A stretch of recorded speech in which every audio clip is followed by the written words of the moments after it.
After e4, e5, and knight c3, knight f6, we're going through the main line, so f4 and d5. So as mentioned in previous videos, we're going to take the pawn in d5, and in this video we're going to go through when black pushes the pawn in e4, which is one of the best moves. Now white gives immediately a check, and this can be blocked knight d7, bishop d7, or c6. One at a time. Let's start from bishop d7. You take it immediately. This can be taken back, well, either by the knight or by the queen. There is also this knight or the king that can take back, but we're not going to go through that because that's just very silly. If queen takes back, then white plays immediately queen e2, putting double attack on the pawn in e4. Now it's wrong for black to take this pawn, because this comes with queen e4 check, and after queen blocks, then queen takes, pawn takes, and white just takes the knight, pawn takes back. See, we've swapped pretty much everything, but we are keeping the extra pawn advantage. White goes on with g3. You don't really need to castle in such situations, of course. Right, so we're going to pass this line now because white has already got okay advantage. That was just a free pawn, so let's consider it a blunder and let's restart. So e4, e5, knight c3, knight f6, f4, Vienna Gambit is on the board, d5, and we're going through this. This is our repertoire. So now e4, black gives a pawn, but it's one of the best moves because after bishop check, bishop blocks, bishop takes, queen takes, and now queen e2, forcing move. Now black doesn't have to do that. We're going to go through two moves where the black player hopes to have given a pawn for the sake of development, and I'm going to illustrate what the plan looks like pretty much all the time, and you'll be able to play this even at pretty high level, knowing exactly what to do. So let's say, for example, black wants to prioritize development, bishop e7. Here you take the pawn in e4, and taking with the queen is silly because knight takes, bishop is pinned, so pawn takes back. And let's go on a few moves in this line. It's not a very important line because that's just a bad move.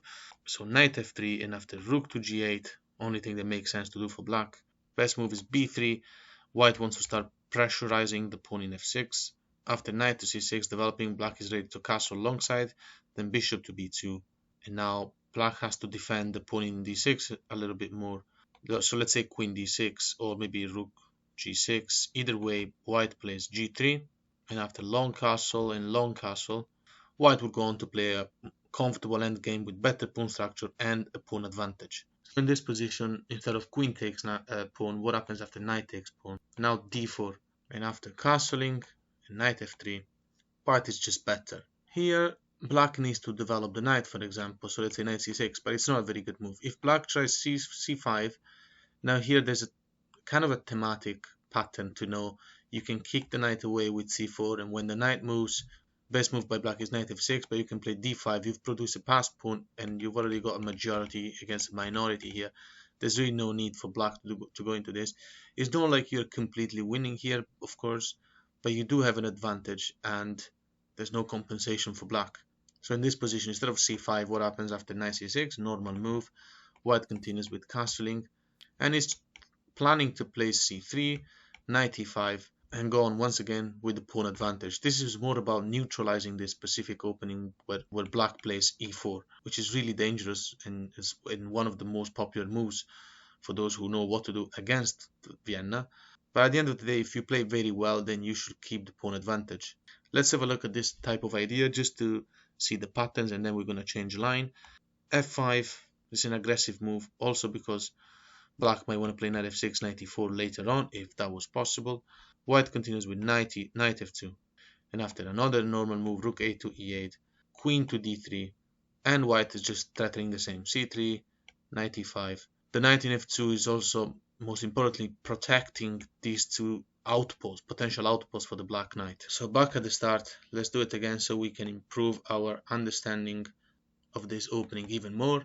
Bishop e5 check, we're saying we're going through bishop blocks. Okay, bishop takes, and now we're still going through queen takes in d7.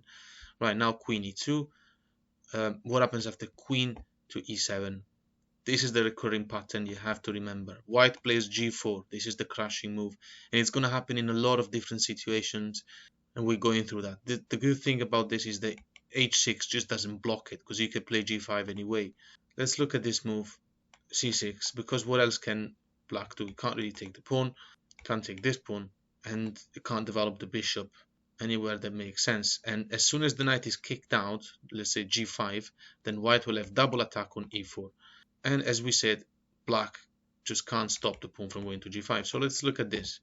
This is the most active move black can play. The idea is to develop the pieces or to put a pawn in d5. Well, this is met by d6. It's another typical pattern in this Vienna. Basically d6, the idea is to misplace the queen. So for example, queen d6 and now g5. The knight has to move. You can't really go anywhere on this diagonal. Going backwards, you're still under threat. The pawn in e4 is still under threat. What happens after knight to d7? Just to make an example, knight takes e4, nothing big.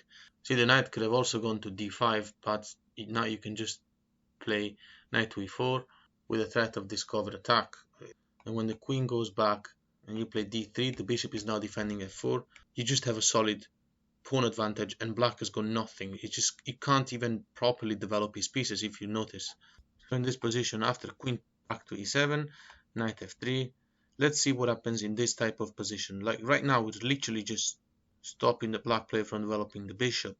Let's see what happens after an attempt of fianchetto. White continues with knight d6 check, so that's the threat that was going on. And after moving, queen takes, and here you have to take with the king, because if bishop takes, and knight f7 is a fork. So if the king takes, then knight b7 is safe to be taken. You're not going to trap your knight.